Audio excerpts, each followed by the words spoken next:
यह एक काल्पनिक कहानी है। इसमें दिखाई गई घटनाएं, पात्र और संवाद पूरी तरह से लेखक की कल्पना पर आधारित हैं। इसका कोई संबंध किसी वास्तविक व्यक्ति या घटना से नहीं है। उसके सामने खड़ी इस गर्म और आकर्षक काया वाली महिला को देखते हुए आरव ने धीमी आवाज में कहा, मीना दीदी, तुम कल रात से मुझसे जानबूझकर दूरी बना रही हो, है ना? कल रात से मीना का उसके प्रति रवैया बदल गया था और वह जैसे जानबूझकर दूरी बनाए रख रही थी। उसे पता था कि शायद यह उसकी ताकत की वजह से था, लेकिन चाहे जो भी कारण हो, उसने मीना को अपना दोस्त माना था और वह नहीं चाहता था कि यह दोस्ती यूं ही खत्म हो जाए। आरव की बात सुनकर मीना के होंठ हिले और वह इनकार करना चाहती थी, लेकिन जब उसने आरव के गंभीर चेहरे को देखा तो अंत में उसने कोई बहाना नहीं बनाया और बस हल्की सी सांस ली। यह अस्वीकार नहीं किया जा सकता था कि उसका आरव के प्रति अच्छा प्रभाव था और वह चाहती थी कि उसे अपना दोस्त बनाए। लेकिन आरव तलवार संप्रदाय का शिष्य था और वह भी एक बहुत ही होनहार शिष्य। इसके अलावा भाड़े के सैनिकों और संप्रदाय के शिष्यों के बीच दोस्ती होना बहुत कठिन था और इसका कारण था उनका अलग अलग दर्जा। अगर कोई और भाड़े का सैनिक होता तो वह निश्चित रूप से किसी संप्रदाय के शिष्य का दोस्त बनकर बहुत उत्साहित होता। लेकिन मीना ऐसा नहीं सोचती थी, क्योंकि इस तरह की दोस्ती ज्यादातर दया के कारण होती थी। जब उसने मीना को चुप देखा तो आरव ने आगे कहा, मीना दीदी, मुझे नहीं पता तुम मुझसे क्यों दूरी बना रही हो, लेकिन मैं तुम्हें बताना चाहता हूं कि मैंने सच में तुम्हें अपना दोस्त माना है। क्यों? मीना ने पूछा। मैं तो बस एक साधारण भाड़े की सैनिक हूं, आरव ने मुस्कुराकर कहा। मैं दूसरों के साथ वैसा ही व्यवहार करता हूं जैसा वे मेरे साथ करते हैं। जब हम सरपवन में दाखिल हुए थे और मैं अपनी ताकत छिपा रहा था, तब तुमने मेरी उपेक्षा नहीं की और न ही दूरी बनाई जैसा बाकी लोगों ने किया। उल्टा तुमने हर समय मेरी रक्षा की और मेरा ख्याल रखा। उसी पल से मैंने तुम्हें अपना दोस्त माना। अगर मुझे पता होता कि तुम इतने ताकतवर हो तो मैं तुम्हारे मामले में टांग ही नहीं अड़ाती। मीना ने आरव की ओर आंखें घुमाई, लेकिन उसके चेहरे पर मुस्कान थी, क्योंकि वह महसूस कर सकती थी कि आरव ने सच्चाई से बात की थी। आरव मुस्कुराया और गंभीर स्वर में बोला, मीना दीदी, मुझे लगता है कि दोस्ती ताकत, धन या और किसी चीज पर निर्भर नहीं करती। इसलिए तुम्हारे कुछ विचार सच में गलत हैं। मीना उसे टोकना चाहती थी, लेकिन अचानक उसका चेहरा लाल हो गया, क्योंकि जब उसने आरव को कहते सुना तुम्हारे कुछ विचार, तो उसके मन में कुछ और ही ख्याल आ गया। उसने आरव से दूरी इसलिए नहीं बनाई थी कि वह उसका दोस्त नहीं बन सकती, बल्कि इसलिए। कुछ सोचते ही उसका चेहरा और लाल हो गया।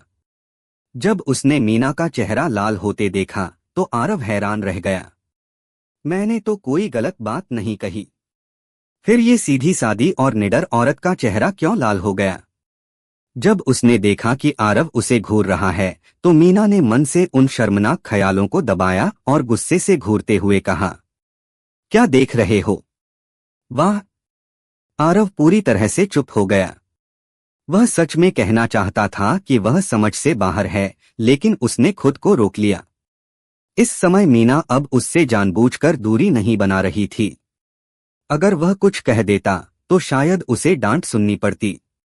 उसने अपनी कलाई पलटी और एक शक्तितंत्र उसके हाथ में आया। उसने वह मीना को दिया और कहा, मीना दीदी, ये तुम्हारे लिए है, फिर मिलते हैं। इतना कहकर वह वहीं रुका नहीं और तेजी से दूर निकल गया। हर रात की कहानी, हर दिन का धमाका, सिर्फ स्टोरी हंगामा पर।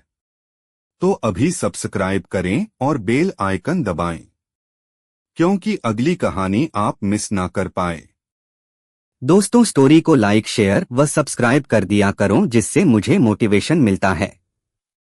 आरव की आकृति को दूर गायब होते देख मीना बुदबुदाई, कितना शर्मनाक! वो तो बस 16-17 साल का है, मैं कैसे ऐसे ख्याल रख सकती हूँ? जब उसकी नजर उस सुनहरी लौ वाले तंत्र पर पड़ी तो मीना की देह जैसे जम गई और उसके हाथ अनायास कांपने लगे। काफी देर बाद मीना ने जल्दी से उस तंत्र को अपने कपड़ों के भीतर सीने के पास छिपा लिया, फिर उसने सिर उठाकर उस दिशा में देखा जहां आरव गायब हुआ था। वह कुछ पलों तक खोई रही और धीमी आवाज में बोली, उच्चस्तरीय शक्तितंत्र, ये कैसे संभव है? आरव रास्ते भर पागलों की तरह दौड़ता रहा और घने जंगल में बंदर की तरह फुर्ती से आगे बढ़ता रहा। इस दौरान उसका सामना कुछ अज्ञात डार्क बिस्ट से हुआ, लेकिन उसने उन पर हमला नहीं किया क्योंकि उनका स्तर बहुत कम था। उसका इरादा भेड़िया घाटी जाकर वहां के खतरनाक भेड़ियों को ढूंढने का था।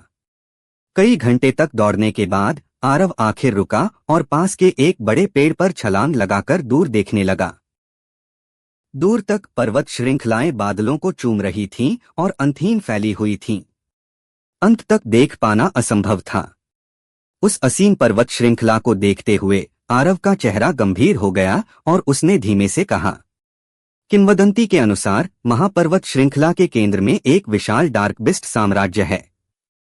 पता नहीं ये सच है या नहीं। अगर भविष्य में मौका मिला तो मैं जरूर देखूंगा। इतना कहकर उसने सिर हिलाया और खुद पर हंसते हुए कहा, अगर मैं अगले 20 दिनों में बाह्य प्रांगण का शिष्य नहीं बन पाया और अगर 3 महीने बाद मैं वरुण वर्मा को नहीं हरा सका तो मेरी जान भी नहीं बचेगी। डार्क बिस्ट साम्राज्य देखना तो दूर की बात है। उसने विचारों को दबाया और जेब से एक पुराना नक्शा निकाला। ये नक्शा उसे कल रात मांजित के समूह ने दिया था, जिसमें महापर्वत श्रृंखला के सीमावर्ती क्षेत्रों का विवरण था। मांजित और बाकी लोगों ने नक्शे पर कुछ खतरनाक जगहों को भी चिह्नित किया था। नक्शे पर नजर दौड़ाने के बाद उसकी नजर आखिर में भेड़िया घाटी पर आकर ठहरी। रास्ता याद करने के बाद उसने नक्शा रख दिया और पेड़ से नीचे उतरने ही वाला था कि अचानक उसका झुका हुआ शरीर वहीं जम गया और उसकी नजर दूर की ओर चली गई। लगभग 300 मीटर दूर घने जंगल से एक बैंगनी छाया अचानक निकली। वह इतनी तेज थी कि हर बार झिलमिलाते ही 100 मीटर की दूरी तय कर लेती। इस अजीब दृश्य को देखकर आरव की रीढ़ में हल्की सनसनी दौड़ गई। उसने तुरंत सांस रोक ली और जरा भी हिलने की हिम्मत नहीं की। वो बैंगनी छाया 2 सांसों में ही 300 मीटर की दूरी तय कर उसके पास पहुंच गई। सौभाग्य से वो रुकी नहीं और आगे निकल गई। लेकिन जैसे ही आरव ने राहत की सांस ली, वह बैंगनी छाया जो 30 मीटर आगे थी अचानक रुक गई और अगले ही पल सीधे उसके सामने प्रकट हो गई। आरव का शरीर जड़ हो गया। सामने जो नन्हा जीव था उसने आरव को बिल्कुल न हिलने पर मजबूर कर दिया। उसे डर था कि कहीं ये जीव नाराज होकर उसे मिटा न दे। वो एक मिंक था, बेहद प्यारा। पूरा बैंगनी रंग, लंबा पतला शरीर, छोटे पैर, लंबे कान, गोल सिर और पीछे लहराती छोटी पूंछ। उसके माथे पर एक खूबसूरत लाल कमल का निशान था। मिंक हवा में रुक गया और अपनी चंचल आंखों से आरव को घूरने लगा, बीच बीच में पलकें झपकाता। वह बेहद प्यारा था, लेकिन उसकी अद्भुत गति ने आरव को इतना डरा दिया था कि वह सांस भी हल्की लेने लगा। ऐसी गति तो राजा स्तर के योद्धा भी नहीं पा सकते थे। कुछ पलों बाद मिंक ने इंसानों की तरह भौहें सिकोड़ लीं और आरव के करीब आ गया। उसकी छोटी सी नाक ने आरव के शरीर को सूंघा और जैसे ही उसे कुछ अच्छा महसूस हुआ, उसकी आंखें चमक उठीं। वो बार बार सूंघता रहा, जैसे कोई खजाना मिल गया हो और उसके चेहरे पर मस्त भाव थे। आरव भागने ही वाला था कि अचानक मिंक बैंगनी रोशनी में बदलकर उसके सीने में समा गया। कुछ देर बाद जब उसने आत्मिक केंद्र में झांका तो देखा कि मिंक अंदर घूम रहा है और बेहद उत्साहित है, जैसे कोई खजाना मिल गया हो। तभी दूर से एक काला साया उड़ता हुआ आता दिखा, बिना किसी सहारे के। यह तो आत्मोन्नति स्तर का योद्धा ही कर सकता था। काले वस्त्रधारी के एक नजर डालते ही आरव का दिल जैसे थम गया। डर ने उसे घेर लिया, लेकिन फिर उसने तलवार संप्रदाय के संस्थापक के शब्द याद किए। तलवार संप्रदाय के शिष्य टूट सकते हैं, झुक नहीं सकते, मर सकते हैं, अपमान नहीं सह सकते। ये कहते ही उसका डर मिट गया, लेकिन उसी पल उसकी तलवार टूटकर बिखर गई और वह गहन ध्यान की अवस्था में चला गया। लेकिन हवा चीरती आवाज आई, काला वस्त्रधारी लौट आया और आरव को उस अवस्था से बाहर आना पड़ा। अगले ही पल वह उसके सामने था। आरव ने उस काले साए वाले व्यक्ति के पूरे खानदान को कोस दिया जो उसके सामने खड़ा था। भले ही उसे यह समझ नहीं आया कि वह अवस्था क्या थी, लेकिन निस्संदेह वह उसके लिए लाभकारी थी। परंतु यही वह अर्धमानव, अर्धभूत सा दिखने वाला व्यक्ति था जिसकी वजह से वह उस अवस्था से बाहर आ गया। वह सच में चाहता था कि अपना मुक्का इस व्यक्ति के चेहरे पर दे मारे। वे दोनों एक दूसरे से 2 मीटर से भी कम दूरी पर थे, फिर भी आरव उस काले वस्त्र वाले व्यक्ति का चेहरा नहीं देख पा रहा था, क्योंकि वह व्यक्ति अनगिनत काली ऊर्जा के तारों से घिरा हुआ था जो एक भयावह आभा फैला रहे थे, और इस काली ऊर्जा में लिपटा वह व्यक्ति अत्यंत विचित्र लग रहा था। जैसे ही आरव ने उस व्यक्ति की आंखों में एक सांस से भी कम समय के लिए देखा, उसके चेहरे पर भय का भाव आ गया और वह घबराहट में कांप उठा, मानो कोई चूहा बिल्ली से टकरा गया हो। क्या तुमने एक बैंगनी परछाई देखी? काले वस्त्र वाला व्यक्ति बोला। उसकी आवाज थोड़ी कर्कश थी, सुनने में अप्रिय और जैसे गले में कुछ अटका हो। यह सुनते ही आरव का शरीर और जोर से कांपने लगा, और उसके होंठ ऐसे कांप रहे थे मानो वह घबराहट में बोल ही न पा रहा हो। जैसे ही उस व्यक्ति के चारों ओर की काली ऊर्जा फैलने लगी, आरव ने कांपते हुए अपना दाहिना हाथ पीछे की ओर इंगित किया और थरथराती आवाज में कहा, मैंने यहां से एक बैंगनी परछाई को गुजरते देखा और फिर वह गायब हो गई। आरव की बात सुनकर उस व्यक्ति के शरीर की काली ऊर्जा शांत हो गई। वह कुछ पल मौन रहा, फिर कांपते हुए आरव की ओर देखा और सिर हिला दिया। उसके मन में आरव से निपटने का विचार आया, लेकिन उसकी वर्तमान हालत देखकर उसने अपना विचार बदल दिया। वह सच में मृत्युलोक के किसी विशेषज्ञ पर हाथ डालने लायक नहीं समझता था, और वैसे भी इतना तुच्छ व्यक्ति। अगर कोई अड़िग स्वभाव वाला होता तो शायद वह उसे यातना देने में रुचि लेता, लेकिन इस तरह के इंसान पर अपनी गूढ़ ऊर्जा बर्बाद करना नहीं चाहता था। यह ठीक वैसे ही था जैसे एक हाथी और एक चींटी। अगर चींटी सावधान हो तो हाथी जानबूझकर उसे नहीं कुचलता। दफा हो जाओ, काले वस्त्र वाला व्यक्ति ठंडे स्वर में बोला। यह सुनते ही आरव को मानो जीवनदान मिल गया। वह तुरंत पेड़ से कूद पड़ा और दूर की ओर पागलों की तरह भागने लगा। भागते हुए उसने राहत की सांस ली और उसका चेहरा सामान्य हो गया। अब उस पर भय का कोई चिन्ह नहीं था और वह मन ही मन खुश था। सौभाग्य से मेरा अनुमान सही निकला। वह व्यक्ति अच्छा इंसान नहीं था। ऐसे में अगर कोई उसके सामने बहुत दृढ़ता से खड़ा हो जाए या बिल्कुल न डरे तो वह अवश्य ही उसे नापसंद करता। इसलिए आरव ने तुरंत कमजोर और डरे हुए का अभिनय किया ताकि वह उसे तुच्छ समझकर छोड़ दे। सौभाग्य से उसका अनुमान सही निकला। जब आरव वहां से चला गया तो काले वस्त्र वाले व्यक्ति ने हाथ ऊपर उठाए और उसके चारों ओर की काली ऊर्जा मानो जीवित हो गई और विस्फोट की तरह ऊपर उठी। पल भर में ही वह 300 मीटर तक फैल गई और जहां जहां से गुजरी वहां के पेड़ पौधे मानो उबलते तेल में पिघलती बर्फ की तरह तुरंत काले पानी में बदल गए। कुछ ही सांसों के समय में उसके केंद्र से 300 मीटर के दायरे में जमीन तक सब कुछ काला हो गया। यह दृश्य बेहद भयावह था। थोड़ी देर बाद उसने सारी काली ऊर्जा वापस खींच ली और धीमी आवाज में बुदबुदाया, इसकी आभा यहाँ क्यों गायब हो गई? क्या कोई मुझसे पहले इसे पकड़ ले गया? इतना कहकर वह तलवार संप्रदाय की दिशा में देखने लगा और फिर धीमे स्वर में कहा, क्या यह तलवार संप्रदाय का कोई विशेषज्ञ था? इसके बाद उसने एक पल सोचा, फिर एक काले साये में बदलकर तलवार संप्रदाय की दिशा में उड़ गया। आरव बिना रुके लगातार 6 घंटे भागता रहा और जब आसमान अंधेरा हो गया तो जाकर रुका। उसने आसपास एक प्राकृतिक गुफा ढूंढी, उसके द्वार को ढक दिया और फिर वह चंद्रप्रभा पत्थर निकाल लाया जो मांजित ने उसे कल दिया था। चंद्रप्रभा पत्थर की रोशनी में उसने गुफा को साफ देखा। यह काफी बड़ी थी, जिसमें खड़े होकर कई दर्जन लोग समा सकते थे और इसमें बहुत सारी घासफूस भरी हुई थी। जाहिर है यह किसी डार्कबिस्ट की गुफा रही होगी।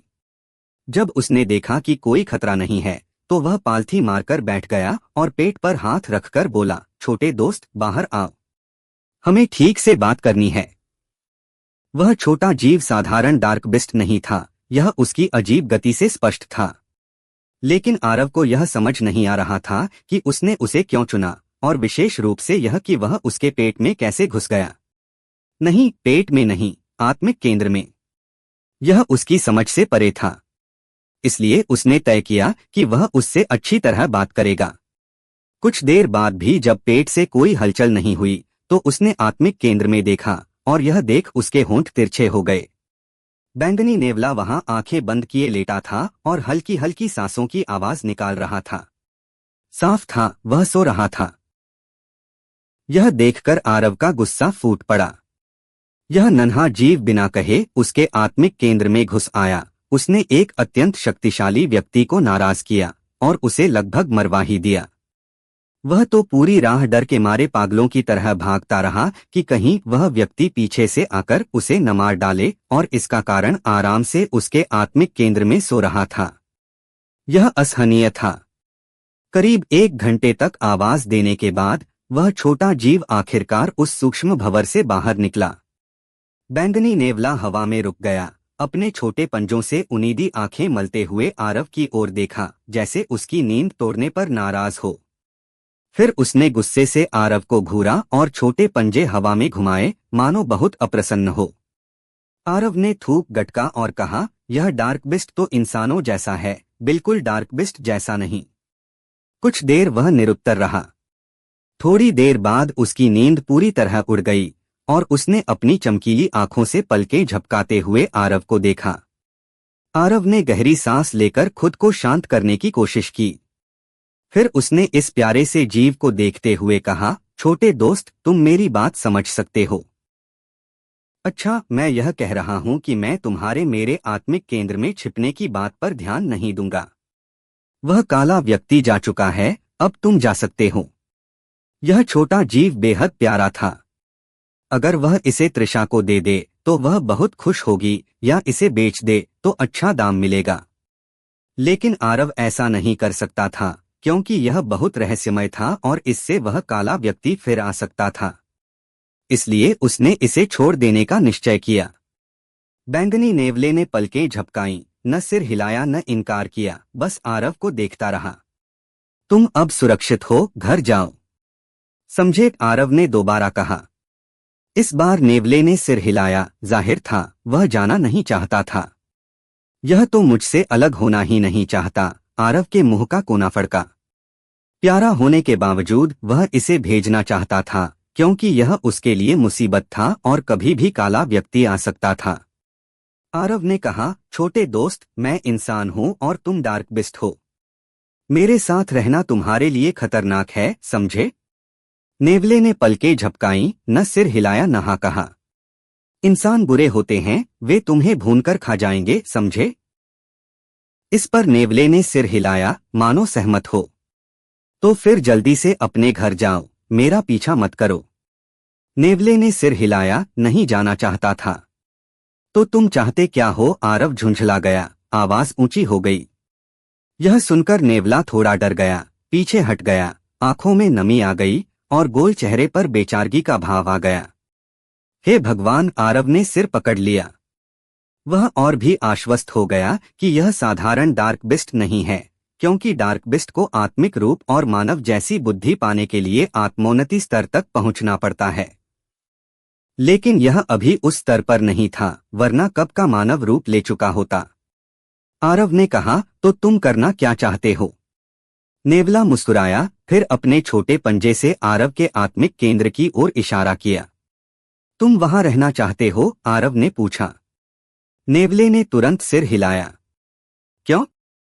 यह सवाल मानो कठिन था। उसने पहले आत्मिक केंद्र की ओर इशारा किया, फिर खुद की ओर, फिर हवा में पंजे हिलाने लगा और चेहरा उत्साह से भर गया। आरव। जब आरव ने उलझन भरी नजर डाली तो नेवला उसके कंधे पर आकर बैठ गया, फिर अपना सिर उसके गाल से रगड़ने लगा। आरव ने मन ही मन आह भरी। अब वह उससे जुड़ चुका था और उसकी असाधारण गति के सामने भागना असंभव था। ठीक है, जो होगा देखा जाएगा। वैसे भी मेरे पास पहले से एक रहस्यमयी सूक्ष्म भंवर है, तो एक रहस्यमयी छोटा साथी और सही। आदत पड़ जाएगी, सोचकर उसने उसकी शक्ति जानने का प्रयास किया और यही उसकी मुश्किल बन गई। आरव ने उंगली उठाई, पहले दर्जे का डार्क बिस्ट। नेवले ने सिर हिलाया, नहीं। दूसरे दर्जे का डार्क बिस्ट। नेवले ने फिर सिर हिलाया, नहीं। तीसरे दर्जे का डार्क बिस्ट। अब क्या होने वाला है आगे सुनते रहिए सर्वशक्तिमान हमारे चैनल स्टोरी हंगामा पर।